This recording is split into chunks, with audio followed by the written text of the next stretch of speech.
Jeopardy! Host Ken Jennings has poked some fun at himself while recalling the brutal moment his 74-game winning streak ended. The 48-year-old has fans cracking up over the hilarious way he brought up the game show moment that viewers believe will forever haunt him. In 2004, Ken won 74 consecutive Jeopardy! Games before he was defeated by a challenger, Nancy Zerg. He currently holds a record for the longest win streak on Jeopardy! The TV star also holds the record for the highest average correct responses per game in Jeopardy! History with 33.1 overall, including tournaments and special events. In his losing game, Ken was in first place going into the final Jeopardy! Question. Late host Alex Trebek shared that the category was business and industry before reading the clue.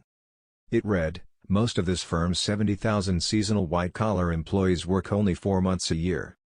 Ken's rival, Nancy, was quick with her response, which was the correct answer of H&R Block. Her wager gave her a $1 lead over Ken. That lead grew even larger after the super champion revealed his incorrect response of FedEx, which lost him $5,601 in the game.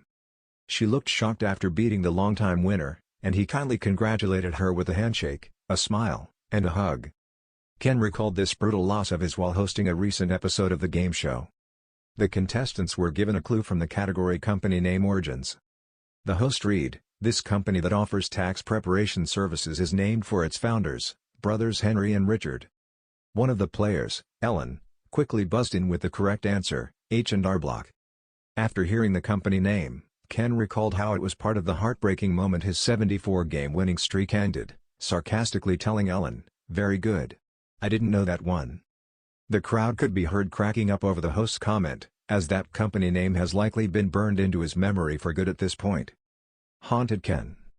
A clip of this moment was shared on social media, and fans gushed over how much they loved Ken's reaction. One viewer tweeted, "Love that he played along and has a sense of humor about it." Another said, "This made me laugh harder than it should have. I'm such a nerd." A third wrote, "H&R Block will forever haunt Ken." Throughout his time on the show, Ken's total earnings in the main play of Jeopardy! Was $2,522,700, consisting of $2,520,700 over his 74 wins, a $2,000 second-place prize in his 75th appearance. He also won more money during various tournaments, including Battle of the Decades and the Greatest of All Time. In 2006, he published a book about his experience, titled Brainiac: Adventures in the Curious, Competitive, Compulsive World of Trivia Buffs. It's been nearly 2 decades since Ken Jennings first made Jeopardy! History with his unprecedented 74-game winning streak, a record so staggering, it catapulted him into pop culture stardom and solidified his legacy as the face of the game show. But while the world remembers his reign of trivia dominance, Jennings himself remembers something else, the exact moment it all came crashing down, and how bizarrely hilarious it was. In a recent podcast appearance, Jennings peeled back the curtain on that fateful day in 2004 when he was finally dethroned, not by a tricky daily double or obscure final Jeopardy! Clue, but by a deceptively simple question. And a bizarre mental slip-up that still haunts and amuses him. "It's kind of poetic, isn't it?" Jennings laughed. "You win 74 games. You beat rocket scientists, college professors, trivia champions. And then, boom, you blank on a question about taxes. Taxes, of all things. The setup, a reign like no other." Before we revisit the moment of his downfall, it's worth remembering just how dominant Ken Jennings was during his run. From June to November 2004, he captivated millions of viewers with his encyclopedic knowledge, lightning-fast buzzer speed, and calm demeanor under pressure. His earnings totaled over $2.5 million, and every episode felt like a masterclass in how to play Jeopardy! "It felt like being on a treadmill that never stopped," Jennings once said. "You win one game, then another, then 20.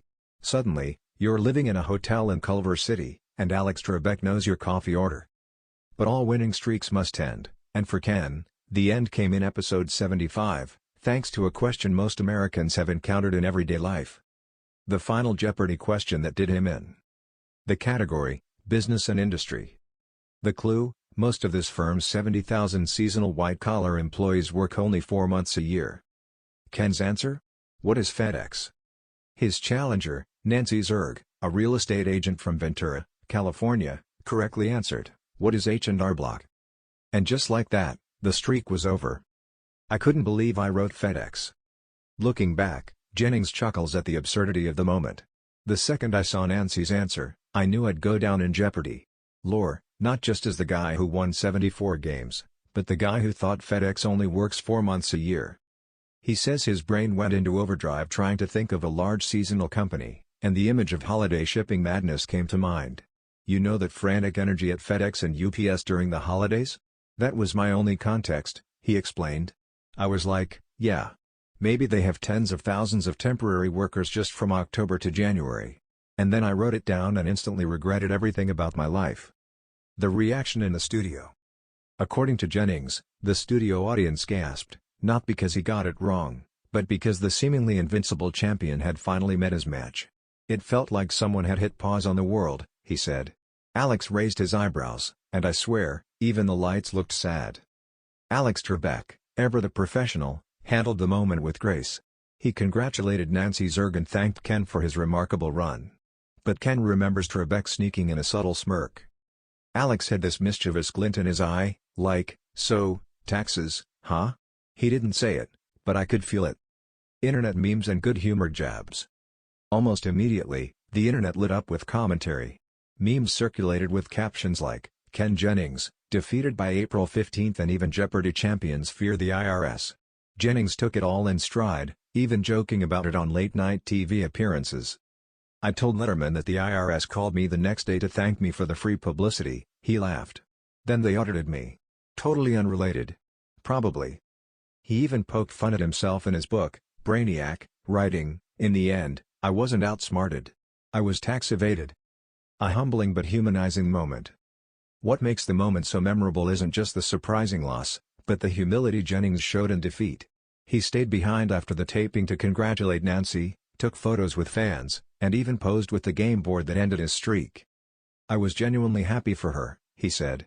After all, I'd been living on borrowed trivia time. I mean, 74 games? It's ridiculous. He adds that it was oddly freeing. For the first time in months, I could breathe. I could go home. I could see my wife and son and not have to memorize river systems at 2 a.m. Legacy beyond the loss. Of course, the FedEx moment didn't ruin his legacy. If anything, it added a touch of relatable charm to a man often seen as a trivia machine. Jennings would go on to become a permanent figure in the Jeopardy universe, returning for Tournament of Champions, competing against other titans like James Holzhauer and Brad Rutter, and eventually becoming the host himself following Trebek's passing. To this day, people ask me two things, Jennings said. How do you know so much? And how the hell did you miss H&R Block? He grins and shrugs. Hey, nobody is perfect. Except maybe the IRS. Conclusion. Ken Jennings' recollection of the moment his Jeopardy streak ended offers more than just a trivia tidbit. It's a reminder that even the greatest champions are human. They make mistakes, they laugh about them later, and sometimes, even with 74 wins under their belt, they still get blindsided by taxes. And in true Jennings fashion, he's managed to turn his most brutal moment into one of the funniest, cementing his legacy not only as the ultimate quizmaster, but also as a good sport with a self-deprecating sense of humor. Honestly, he says with a smile, losing to H&R Block is the most American thing I've ever done.